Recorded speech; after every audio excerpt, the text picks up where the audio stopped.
I love my kids. And let's be real, we parents know raising teens is really hard. I'm constantly reminding my kids how to drive and ride safely. But do they listen? Of course not. Classic teenagers. I tell them, don't eat while driving.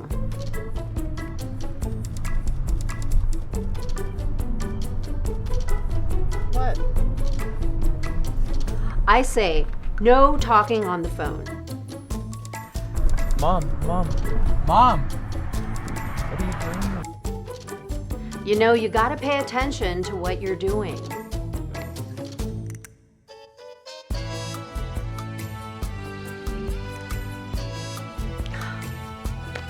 I just don't know where they get it from.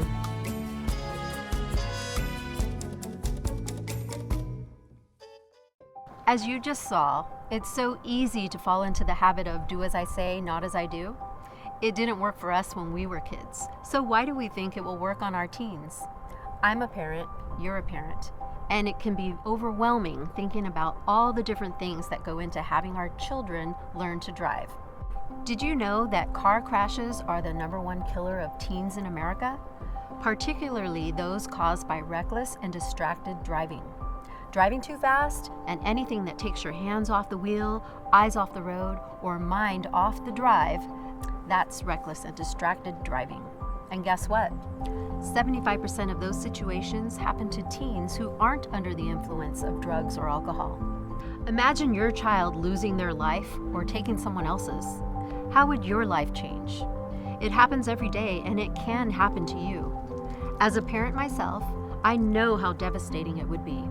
But the good news is, it doesn't matter what we did yesterday. It's what we start doing today. 100% of crashes due to reckless and distracted driving are preventable. One of the ways states try to help parents prevent these horrible crashes is through graduated driver licensing laws, GDL. These regulations cover the different stages of obtaining a driver's license. It's about slowly stepping up the freedom behind the wheel to go along with gaining the needed experience to be responsible. They reduce the two biggest risk factors for new teen drivers: nighttime driving, where it's harder to see and react, and where there are more impaired and drowsy drivers, and having multiple teen passengers in a vehicle, a recipe for distraction. Our teens are 4 times more likely to be involved in a fatal crash at night, and the same is true if there are 3 or more teens in the car. I'm sure some of you may have heard the term GDL, but how many of us know the letter of the law in our states? When is the legal curfew? How many passengers can they have, and at what age? These laws have reduced serious injuries and fatalities for teen drivers by up to 40%. That means it's worth our time to learn and follow your local graduated driver licensing laws. And remember, as parents, we can always choose to place more restrictions than the bare minimum stated in the law. Our kids' lives and the lives of others depend on it. I want to introduce you to a very special girl named Ryan. She didn't just walk in and light up a room, she lit up the world. She was always smiley, and she had the biggest dimples ever. And it didn't matter if you were, 3 years old or the janitor at her high school. She was friends with everyone. Yeah, me and Ryan were close because I would take her home from school. I would take her to school. On Wednesdays, I took her to cheer practice. We would go to the mall every time I got paid, and I would always blow my paycheck with her. My girls, they wanted to hang out with each other over friends. Yeah, I think she looked up to me. Riley was the driver, and Abby, her friend, was in the passenger, and then Ryan was sitting in the back seat. They get in the car, and they start heading home. And Riley's friend grabbed her phone and started playing songs. I got about a half a mile, and there had been an accident down the road which had backed up traffic. As we were coming up over the hill, I saw a white car stopped, and so I immediately slammed on my brakes. But when the next car was coming, the girl was on speakerphone with her mom and was looking down at her phone. So when she came up over the hill, she wasn't paying attention to see that the traffic was stopped. And when she finally looked up and slammed on the brakes, it was too late. and she hit Ryan directly at 34 miles per hour.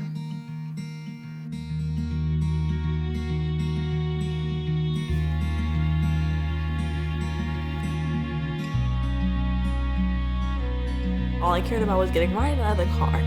And so she was pressed up against the back passenger seat, and all I cared about was getting that seat off of her. Riley had called me and she was hysterical. And I was just kind of screaming in the middle of the road, saying that my sister was in the car, and I felt like no one was listening to me. The scene was chaotic. When I ran up, I saw Ryan on the ground. One of the deputy sheriffs calls me and he tells me that they're life-flighting Ryan. When I got into the emergency room, they let me go see Riley. And when I saw Riley, she was on a stretcher, and the deputy sheriff and the chaplain came.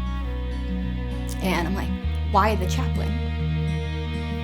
Because in the movies, you just know it's not good. And I asked, I was like, is my sister okay? And is she breathing? And he said yes, but it turns out she died on impact.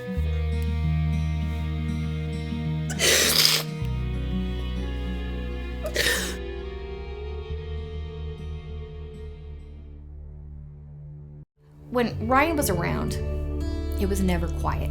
It was all the time, non-stop. And now it's just quiet.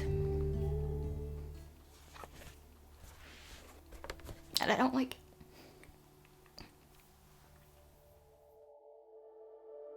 As a parent, I can barely imagine the pain and suffering Ryan's family and friends endure every day of their lives, especially when there's so many places that a safer decision could have changed the outcome. Look, I know it's not easy out there. Getting our kids to all their events while juggling our responsibilities at home and work and our sanity. I know Colleen would gladly have dealt with an extra year of learning and driving experience for Riley in order to have Ryan back.